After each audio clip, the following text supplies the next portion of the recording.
Hi there, welcome to Dev Brew. This is where indie developers send their game and I do my best to give feedback on their game design. I don't have my coffee with me today. So, just games. Actually, I have mate instead.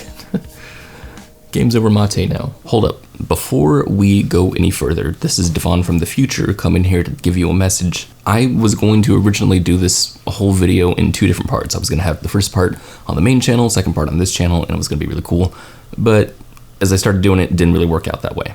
So both parts are in this video, and it's going to be kind of weird because the first part is edited in a completely different way. So the second part is usually what happens in this channel, where I just kind of appear and I just talk about the game. The first part is very much like the stylized kind of thing, and then we have like this abrupt change in the center. So I'll mark off the change. I'll let you know exactly when that change is happening, but it's pretty obvious. I kind of tried to mesh the two together via editing. You know, we'll see what happens. I have my coffee with me, by the way, this time. Look at that. None of this mate stuff. Enjoy the video. Today we're talking about a game called Retroninjacyberassasin that was submitted to us by Stefan and was developed by Anubis. Us. We're gonna take a look at this game. This game is very gory in the way that Doom is. So if you're cool with that, then great. And if you're not, then go away. Imagine an alternate early 1990s, where the first-person genre evolved from beat-em-ups instead of shooters. This is the description of the game Retroninjacyberassasin. But I'm not totally feeling the gameplay that it promises.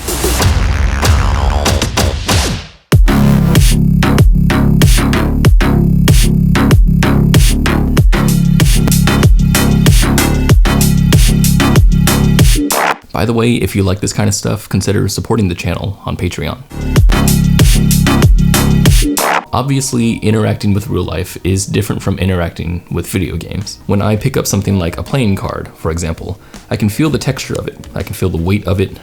I know what it is by touching it, but I can't touch stuff in video games. I need more things to augment the feedback. If you imagine getting coins in Mario, it's a very simple interaction. You pick up a coin and a sound plays.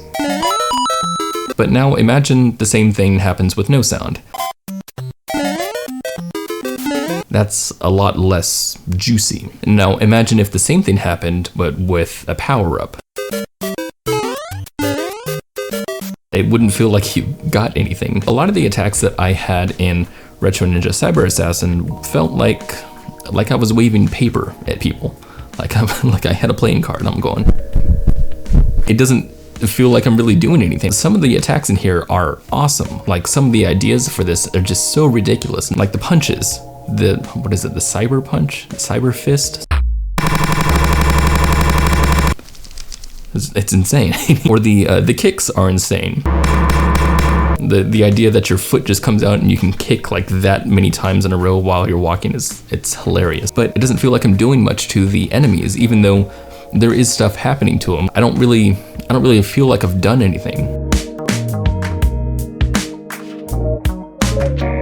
There needs to be a lot more juiciness happening. Maybe a freeze or a flash or some sort of animation or screen shake, something to let me know that I have done something to the character in front of me.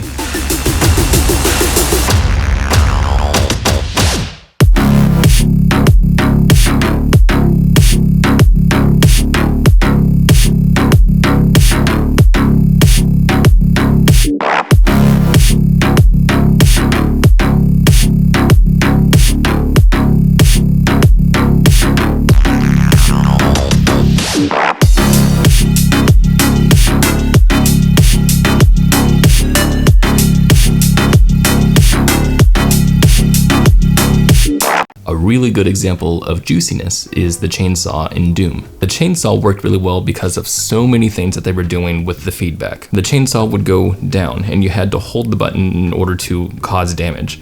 And so when you held the button down and made contact with an enemy, the screen would shake, the growls of the monsters would get faster and more intense, there would be blood flying the whole time, and their animations would wiggle a whole lot.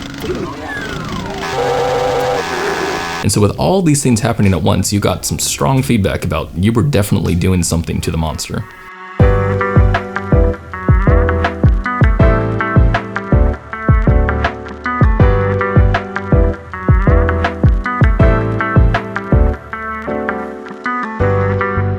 about this here.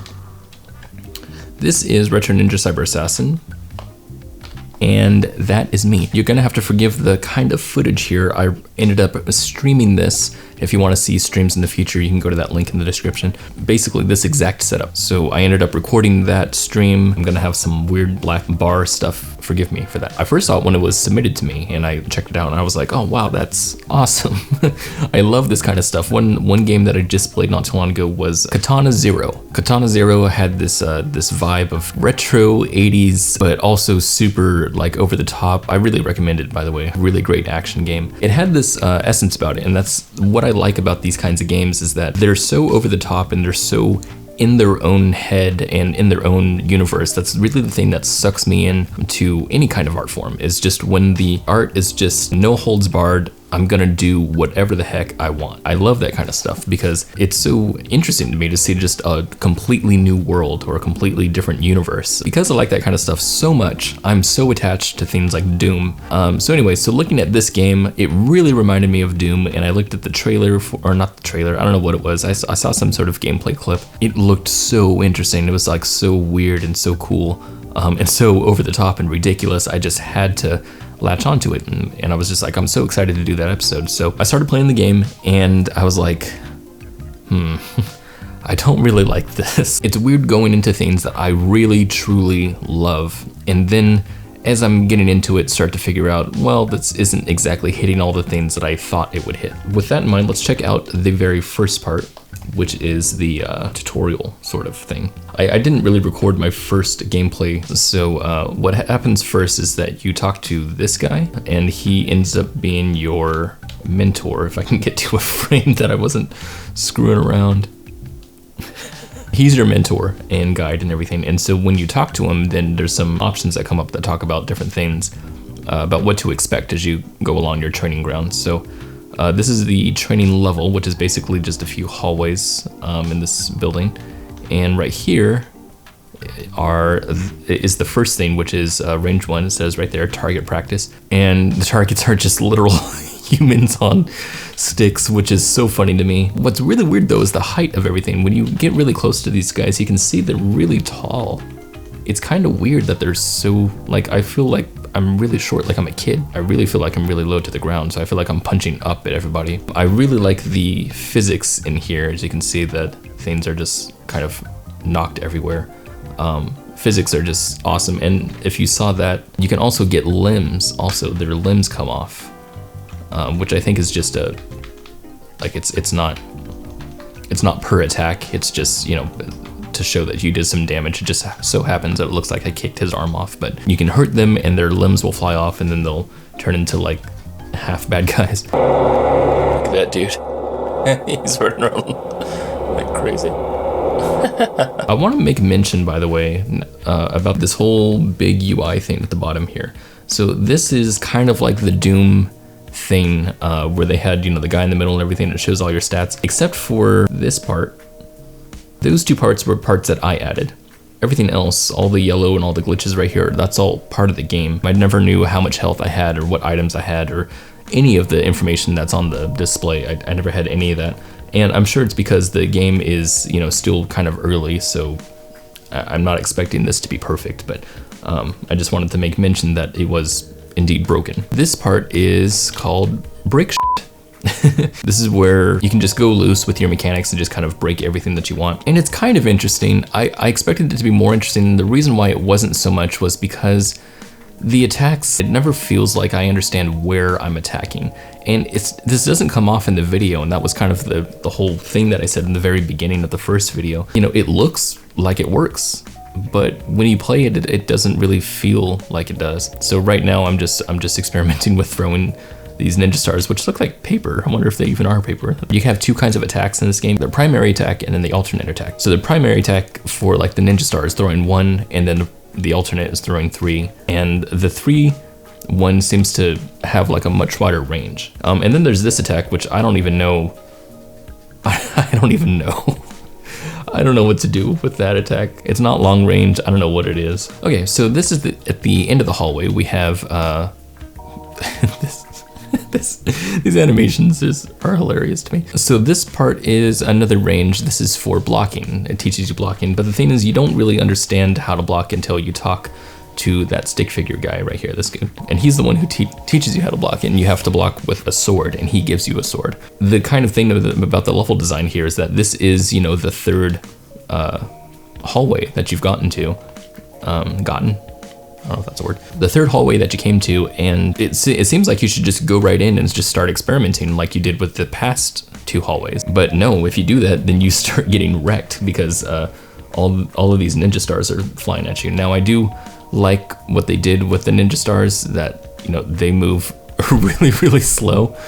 And so they do hurt you, but they don't hurt you much. And because this wasn't my first playthrough, I'm just running around doing nothing. So when you talk to this guy, to this stick figure guy, he gives you a sword and he says, hey, try to block, you know, these things. But basically what the blocking does, it creates invulnerability is what it does. Or at least that's what I thought, because I couldn't tell from my health, because as you can tell, the health meter doesn't really look like anything. I fell off one of these tower things and I basically fell to my death. But when I hit the ground, I didn't die, and it was because I was holding blocking the whole time. And I didn't realize this until I let go of blocking and I started getting hurt because I was hitting the damage trigger, basically. There's a certain trigger, you know, that the player needs to hit in order to, you know, fall to their death. Because I was holding block, the fall to the death trigger wasn't hurting me.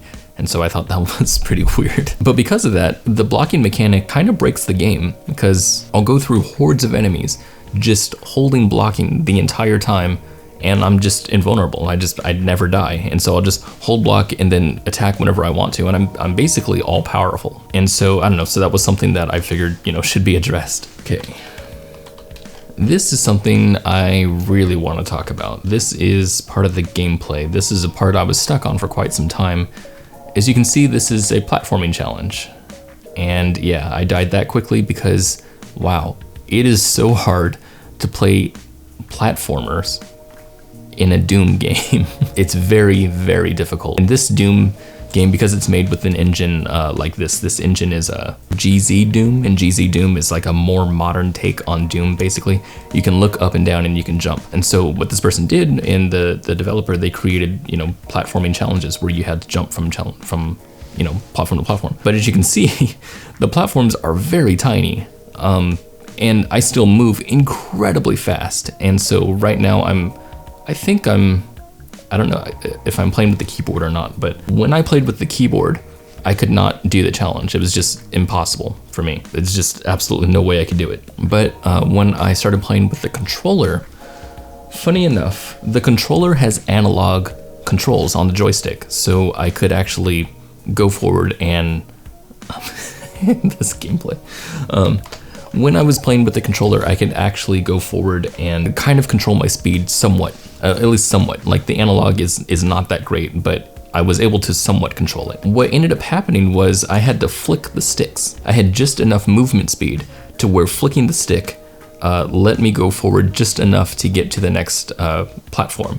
And that took a lot of experimentation, and I don't know if it was meant to be that way, but it's really difficult. But it's not difficult in the way that's like Dark Souls difficult. It's difficult in the way that it doesn't feel like it was meant to be. It doesn't feel like it was meant to be that hard. It looks like it's supposed to be just kind of a different, fresh take on the gameplay, because later on in the game, there is some pretty good platforming, like this part right here.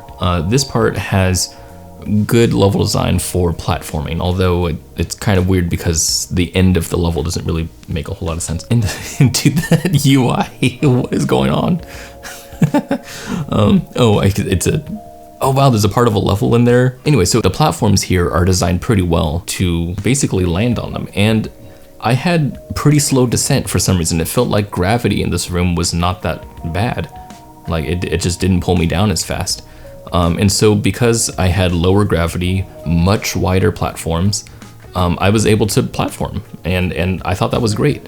But this was not the way that all the platforming challenges were. Most of the platforming challenges in this game are those little tiny platforms. You have to control your jumps like super controlled. It's really weird. I think it just goes to show that you can create certain levels that have platforming in them for a Doom-like atmosphere, but try to take your movement into consideration and about how fast you're going and stuff like that.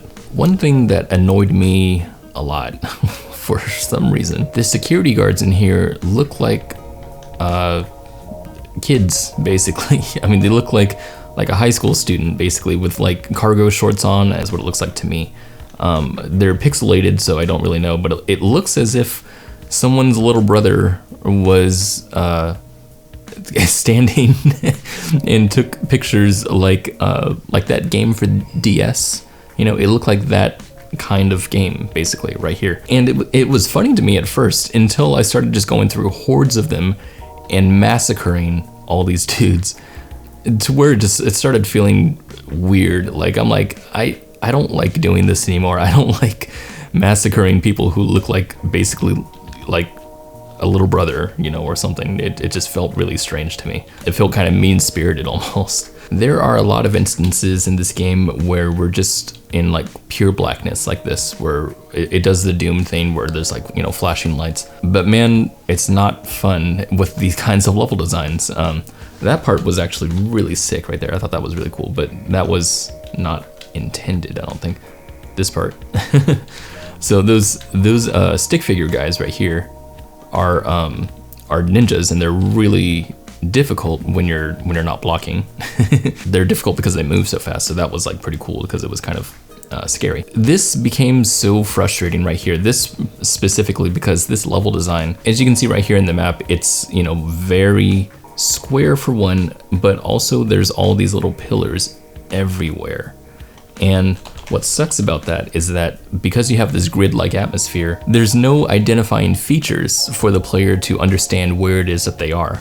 So I'm just running around this whole place trying to figure out where to go, because there is a door in here. The problem with it though is that the door is locked and needs a retina scan, which it says right there, a retina scan is required to enter this door. Since nowhere on my menu can I see if I have the eyeball, you have to literally take an eyeball from someone and use it for the retina scan, which I thought was pretty cool. I never know if I have it. What I ended up doing was I just opened the map and I just played the game with the map open. So like at the floor right here, I'm trying to stare at the floor and looking for flashes of light to clue me in as to if there's an eyeball on the floor that I missed or something like that. So this is where I'm starting to I'm just gonna search.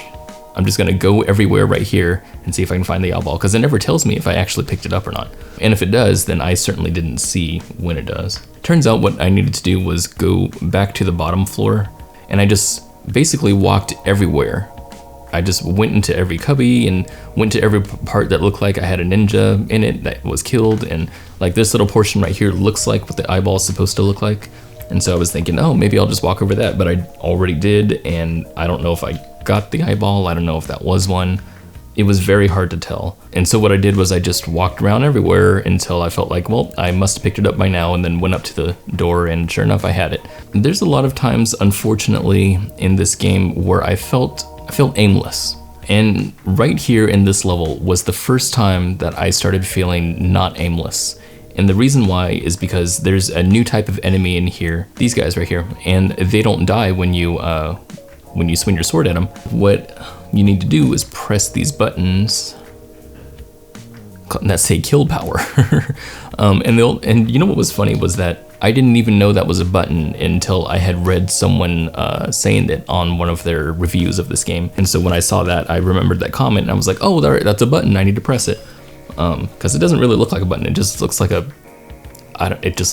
sign actually that says kill power with a red dot. I'm not sure how else to show it as a button. I mean, maybe like how Doom did it, you know, with a little switch with a light, you know, that turns from green to red, to make sure that we understand that we have done something and it is a button, something that you can actually press. So when you hit those buttons, it's like right here, yeah, you hit the button and then it blows up the enemy. And so because I saw that, I was like, oh, I gotta kill all the enemies by hitting all those buttons, and then I guess it'll unlock the next area. Right there is where I started understanding, oh, that's what I gotta do, and I started putting stuff together. But that was the only time that it felt that way, because I never had the objectives that I had to do that were inside my head. I went through several levels in here that I didn't really understand how I got through them. I just kind of I just kept finding the next exit over and over and over. I never felt like I did anything specifically. And I think this gameplay is so crazy. I think the reason why that happened is because there's just no clear set out goal or objective for the player. There are objectives like Golden 1 has. It's kind of like a mission objective that shows up that says you got to do this. The objectives were never super clear to me. They're never super clear because I never really understood what it was that I was supposed to do. All I felt like I was doing, again, was just clearing out rooms. I was just going from room to room, killing everything, and then kept going forward. I never felt like I was in charge of anything. The enemies, the security guards, what I thought was happening was when I got hit by a security guard, it was making a certain sound when I got hit by the security guard, but it was unique to the security guard. And I thought that was really strange, that every time I heard the sound, then I was like, oh, I gotta turn around or something. There's a security guard behind me that's punching me or something like that. I felt like I understood what was happening, but then when I went and attacked other enemies and they hurt me, they didn't make the same sound. So I'm guessing that sound was an attack sound, I guess. I don't know, it was really strange. Another thing I want to talk about is the aesthetics of the stick figure ninjas versus like the other enemies. It's kind of weird that we have enemies. One, I already talked about how the security guard looks weird. They don't look like security guards. But then there's like these Bruce Lee looking MFers everywhere. They look like they should be there to fight me. Like they actually belong. They look like they belong in the world, sort of. But like the stick figures don't look like the other guys. So I'm wondering why the aesthetic choices are the way they are. Why do we have Bruce Lee, high school kid, and stick figure? Like they just don't match at all. Which is fine. It is fine because there's a certain type of humor, I think, that is in this game.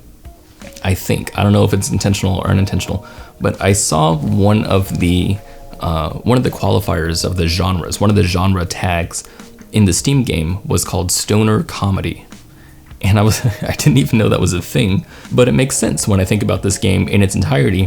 When I'm thinking everything is so slapdash, like just kind of haphazardly put together, that it feels like it's trying to be overtly funny. And I really like that about the game. If it is trying to be that way, if it is trying to be so hilariously slapped together, then that really works. And if it's not, if it's not trying to be that way, then I would question as to why they're putting in stick figures, as opposed to something else, and why there's guys in cargo shorts that call themselves security guards. There's so many things in here that are hilarious. That like the speed of the animation that you're attacking, the fact that when you kick, you have a sock on your feet, like you're wearing socks as opposed to like your feet or shoes. The idea that when you get to the boss, his name is Fat F***. And so I think there are times in this game that it indeed feels genuinely humorous and is really funny because of that. And if it is, supposed to be that way, then I would need to, I need more of it. Because right now it feels like it's halfway in between. It feels like that we're trying to be both a great Doom game, but also kind of slapdashing, hilarious, kind of not really know what we're doing type of thing. There's a game that I have not covered yet on this channel, but it's a game called Development Hell. Name burn, studio, music, buttons, title. Oh, and a play button. And it has this kind of mentality about it where everything is meant to be hilariously stupid. And it is hilariously stupid because everything in the design, every single thing is cohesive, and it's talking about that one element of everything is supposed to be stupid. You'll understand it more when I go more into the episode, but keep a lookout for that episode because there's a whole thing about design in that episode that's really interesting. So yeah, I would ask the developer, are you trying to be hilariously stupid about all of these things, or are you trying to be legitimately interesting, or are you trying to do both? It doesn't feel like we're ever going to one side or the other. It feels like we're kind of staying in the middle. Another thing about the stoner comedy aspect of it is that when you attack people, pizza flies out of them along with the blood. When you go and see pizza in the offices, it has a picture of Mario on it called Mario Pizza. So I think that's about all we have to talk about here. If you want to continue this conversation, if you have something that you want to talk about the game, leave a comment under below, or there's Discord. Go to the Discord and continue the chat with us over there. And developer Anubis, go over there, to the Discord and talk to us about it and tell us why we're wrong or right. For those who decided to support me on Patreon, thank you so much. I will continue to make these videos for you. So thank you for tuning in. Thanks for watching. Bye.